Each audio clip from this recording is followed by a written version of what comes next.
Video کو like کر کے آگے شیئر ضرور کر دینا۔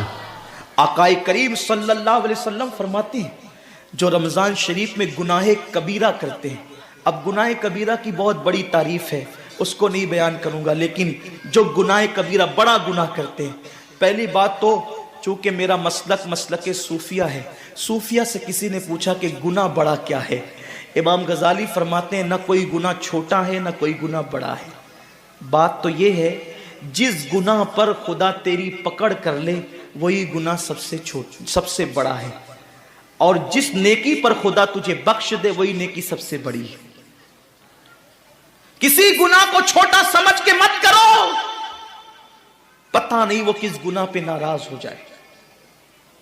تو اللہ کے حبیب صلی اللہ علیہ وآلہ وسلم فرماتے ہیں جو رمضان شریف میں بڑا گناہ کبیرہ گناہ کرتے ہیں،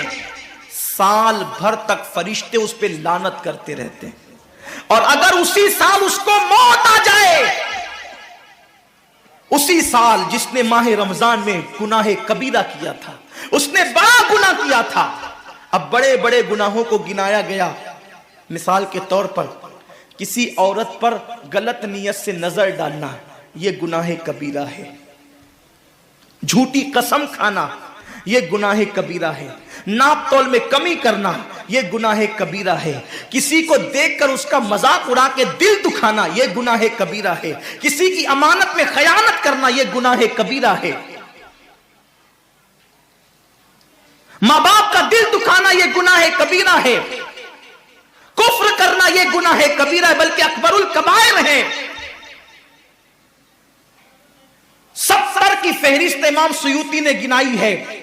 اور پھر 70 کی فہرست گنانے کے بعد فرماتے ہیں 70 پر یعنی 1 2 3 4 والا 70 نہیں، بلکہ اللہ کے حبیب نے یہاں جو 70 فرمایا ہے یہ 70 گنتی والا 70 نہیں ہے، بلکہ کثرت بتانے کے لیے 70 ہے۔ جیسے کہ ہم کہتے ہیں نا میں نے تجھے 50 بار سمجھایا تو نہیں مانا، میں 100 بار تیرے گھر آیا تو نہیں ملا، تو اس کا مطلب یہ نہیں کہ 99 کے بعد ایک جو ملا کر کے آتا ہے وہ 100 نہیں، گنتی کا 100 نہیں، یہاں 100 بتانا کثرت بتانے کے لیے ہے، یہاں 50 کہنا کثرت بتانے کے لیے ہے۔ تو اللہ کے حبیب فرماتے ہیں 70 بڑے گناہ ہیں، یعنی اتنی طویل تعداد میں اتنی کثرت سے ہے بڑے گناہ کہ تم ان کو شمار نہیں کر سکتے، بس اتنا کہ جس گناہ پہ خدا ناراض ہو جائے وہ بڑا گناہ۔ تو جس نے رمضان شریف میں قصدن بڑا گناہ کیا، قصدن، نماز کو چھوڑنا بھی گناہ کبیرہ ہے، نماز کو ترک کرنا بھی گناہ کبیرہ ہے۔ میرے آقا صلی اللہ علیہ وسلم کے دیوانوں، کھیل کود میں وقت کو ضائع کرنا، وقت کا ضیاع، یہ بھی گناہ کبیرہ ہے۔ آقا فرماتے ہیں جس نے رمضان شریف میں گناہ کبیرہ کیا، اس رمضان سے لے کر آنے والے رمضان شریف تک فرشتے اس پہ لعنت کرتے ہیں۔ یہ لعنت کیا ہے؟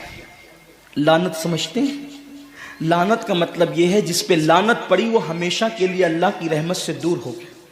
انسان کی لعنت کیا ہے؟ انسان کی لعنت،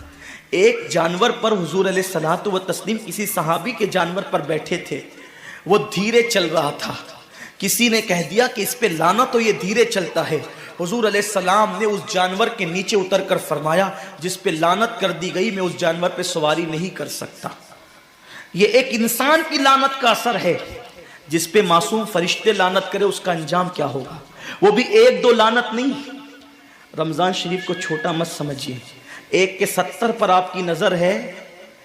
گناہ نیکیوں کی کثرت پہ آپ کی نظر ہے، گناہوں کی تباہی پہ آپ کی نظر نہیں ہے۔ اللہ کے رسول صلی اللہ علیہ وسلم نے فرمایا جیسے ماہ رمضان شریف میں نیکیوں کا درجہ بڑھ جاتا ہے، ویسے ماہ رمضان شریف میں گناہوں کا بھی معاملہ بڑھ جاتا ہے۔ یعنی اگر رمضان شریف میں تم 1 گناہ کرو گے تو اور دنوں کے اندر جو گناہ کرتے تھے اب اس گناہ سے زیادہ تمہیں عذاب دیا جائے گا، کیونکہ آپ نے ماہ رمضان کی حرمت کو پامال کیا ہے، آپ نے ماہ رمضان شریف کی عزت کو پامال کیا ہے۔ تو سوچو انسان کی لعنت پڑے یہ حال ہے، تو جس پہ فرشتوں کی وہ بھی 1 2 نہیں، پورے سال تک فرشتے لعنت کرتے ہیں۔ اور اللہ کے نبی صادق و مصدوق نبی نے فرمایا کہ اگر وہ اسی سال رمضان شریف آنے سے پہلے مر جائے تو اس کے پاس کوئی نیکی نہیں ہوگی جو اس کو جہنم کی آگ سے بچا سکے، اور اس کا ٹھکانہ تو جہنم ہی ہوگا۔